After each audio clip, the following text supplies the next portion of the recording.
Congress party छोड़कर BJP में शामिल हुए सुरेश चंदेल ने MH1 प्राइम से खास बातचीत की है और कई अहम मुद्दों को लेकर अपनी बात रखी। क्या कुछ कहा, आपको सुनवाते हैं।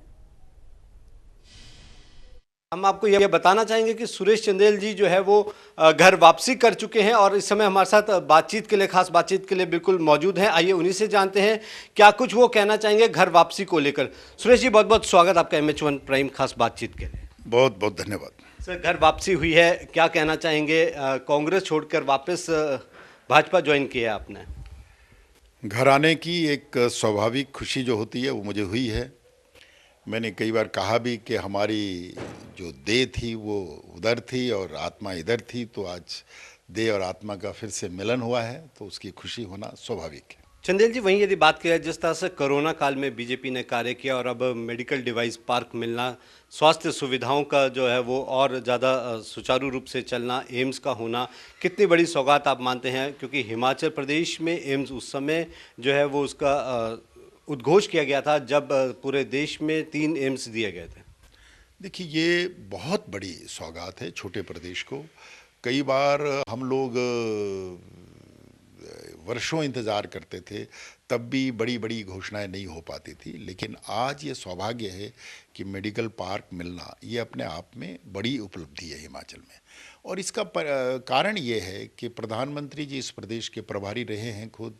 वो एक एक ज़िले में गए, यहाँ की टोपोग्राफी, सारी कंडीशंस को उन्होंने समझा है और वो जानते भी हैं, और एक जिम्मेदारी के साथ जो काम करने का उनका एहसास है कि वो जिम्मेदारी के साथ और जवाबदेही से काम करने की जो अपनी उनकी खूबी है, उसके कारण और प्रदेश के अंदर जो नेतृत्व है, नड्डा जी का भी केंद्र में अध्यक्ष होना छोटे से प्रदेश से बड़ा गौरव का विषय है। और इसी तरीके से मुख्यमंत्री द्वारा भी केंद्र में अच्छा तालमेल रखना, सबका परिणाम ये है कि हिमाचल प्रदेश को केंद्र से उदार मदद मिल रही है।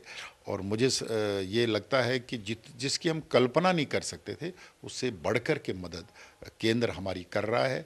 उसमें नड्डा जी का, अनुराग जी का भी, बाकी अपना जयराम ठाकुर जी का भी बहुत योगदान है कि प्रधानमंत्री और केंद्र सरकार से ये बड़ी मात्रा में अपने लिए प्रोजेक्ट ला रहे हैं। पार्टी टिकट देती है तो चंदेल जी कितने तैयार हैं विधानसभा चुनावों के लिए?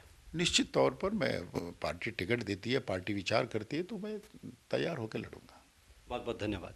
तो ये थे सुरेश चंदेल जी, जिन्होंने साफ तौर पे कहा है कि घर वापसी हुई है, देह भी यहीं थी और आत्मा भी यहीं थी। देखना ये होगा कि जिस तरह से इन्होंने घर वापसी की है, पार्टी ने इन पे विश्वास जताया है और इन्हें भाजपा में सम्मिलित किया है, और जिस तरह से इन्होंने भी कहा है कि आखिर निर्णय चुनाव लड़ने का जो है वो हाईकमान के पास रहता है कि किसे टिकट दिया जाएगा। ये पूरी तरह से आश्वस्त है और तैयार है चुनावों के लिए। जिस तरह से अन्य राज्यों में भाजपा ने मिशन रिपीट दोहराया है, हिमाचल प्रदेश भी इसी ओर अग्रसर हो रहा है। देखना ये होगा कि आने वाले विधानसभा चुनावों में किसकी सरकार बनती है, किसे विधानसभा जाने का मौका मिलता है। मैं अपने सहयोगी राजेश कुमार के साथ सुनील परमार, MH1 प्राइम, बिलासपुर।